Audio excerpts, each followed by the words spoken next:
Recently, the team was at the Texas Music Educators Association conference. We had a chance to sit down and chat with a parent, but also a former Colorguard performer, Leah Rupert. And wow, what a great conversation. Let's take a listen. I come from Colorguard. I sold costumes, and now I'm on staff with the Breakdown Camp, and I'm at TAMEA. It's a great day. I am a parent of a Colorguard member and a boy on the football team. And it's been a really interesting experience coming from pageantry in the 80s, seeing how it's evolved, seeing how everything's evolved, costuming, equipment, the way they teach, the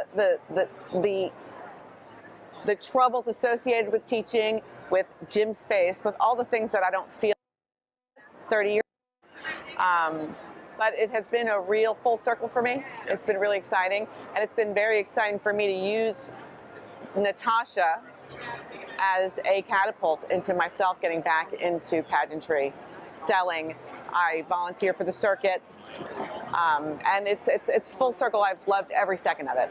She is about to start her 6th and final season with the Blue Stars Colorguard. She's marched Premonition, she's marched West Broward, she's marched FIU, she's marched Mayflower. All my money goes to dues. Leah was a performer in the 1980s, and now her own daughter participates as a performer and coach. We asked Leah to describe some of the trials and tribulations that her daughter faces balancing life, school, teaching, and performing in Colorguard. Let's take a listen to what Leah had to say. You know what? It's difficult for kids marching winter, from my daughter's perspective, to stay abreast of school, because school is very important. School and work and teaching, because she does teach, and pageantry. She prefers drum corps because you just go away and you just fade into the summer and you have nothing to worry about but your show. Count 7, 8, and 9.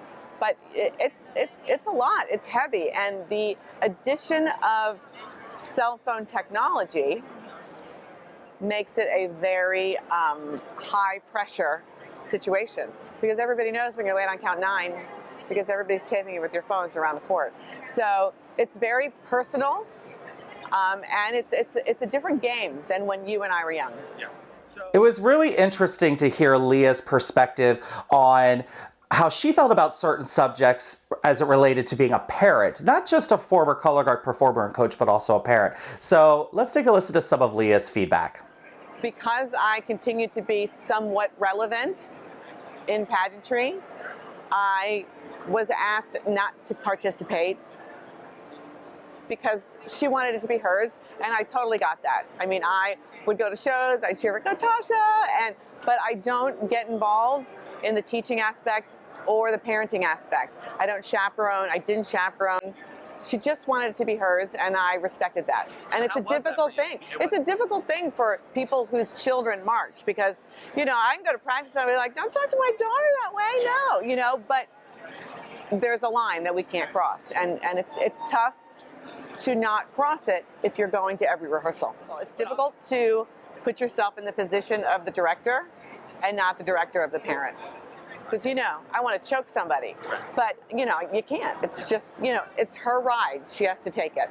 And that's been interesting. But you know what? I'm about 4 years past that now. So whatever she's doing, you know, she tells me all about it. I'm like, you got to deal with it. I did, you know, and that's been part of her growth. You know. The team sure had a great time at TMEA, and it was a real pleasure to sit down and talk to Leah Rupert and to get her information and feedback on how she felt as both a former performer and a parent. So thank you so much for that. We certainly hope that you have enjoyed this edition of the Colorguard Insiders.